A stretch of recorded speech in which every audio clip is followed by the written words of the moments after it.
When we think about what makes a company successful, we usually talk about a great product or maybe a visionary CEO. But what about the invisible architecture that holds the whole thing together? That's what we're going to dive into today, the company's blueprint, and how this hidden structure can literally define success or failure.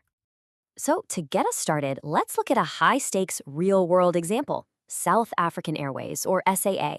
We're talking about one of the world's oldest airlines, a company that's been in the sky for 80 years. But under the surface, a huge crisis was unfolding.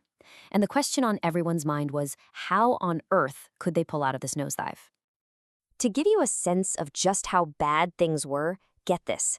SAA lost more than $72 million, and that was just on its new Beijing route alone. The company was bleeding cash so fast they were grounding planes and slashing routes left and right. This wasn't just a little turbulence. This was a full-on five-alarm emergency. But here's the fascinating part. The solution wasn't as simple as just cutting costs or changing flight paths. The real root of the problem, and, as it turns out, the key to the solution, went much, much deeper. It was all about the way the company was put together. It was about its people. And that brings us right to this idea of the company's blueprint. See, for SAA to survive, they had to realize the problem wasn't just financial, it was structural. They needed to redesign that invisible architecture of their business. It was the only way they were going to move forward. So, what exactly is an organizational structure?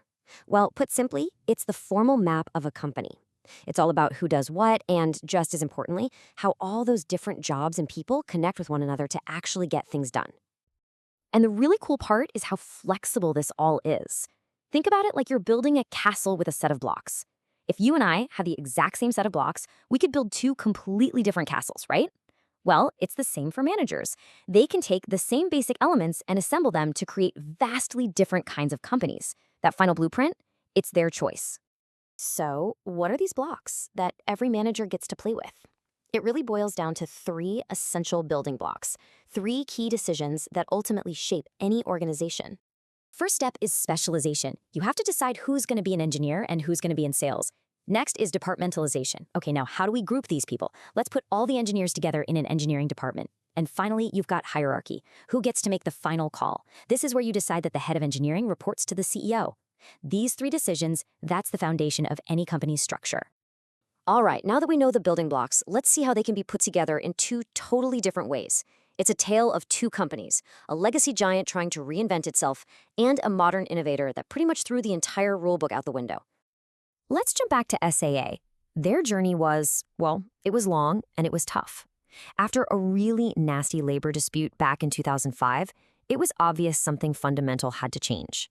That kicked off years of restructuring, all leading up to a big merger in 2013 designed to make the whole operation work better. And this was their new blueprint. The big idea was to become leaner, faster, more responsive.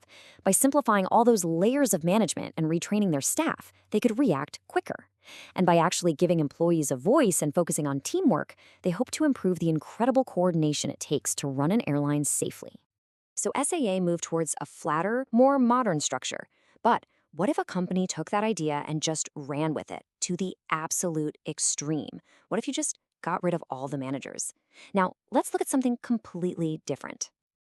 Take a look at this number, 0. What does that represent? Well, that is the number of managers at Valve Software, the legendary video game company behind classics like Half-Life and Counter-Strike.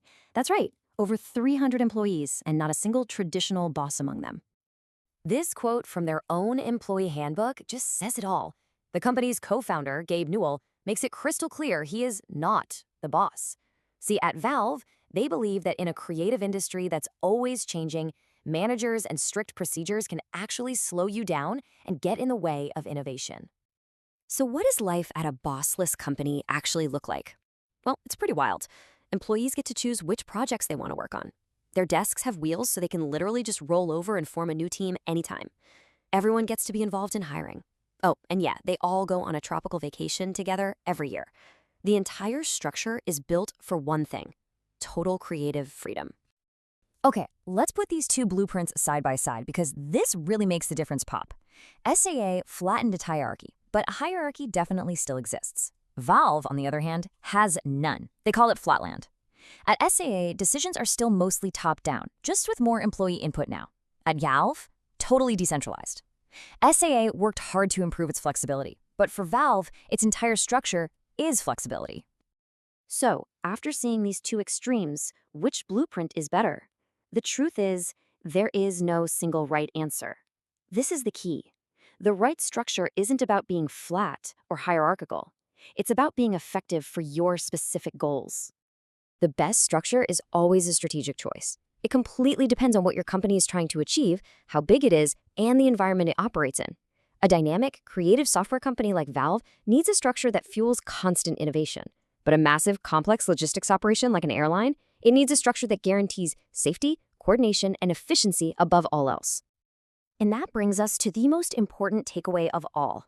An organizational chart isn't some static document you make once and then forget about. It's a living, breathing, dynamic tool.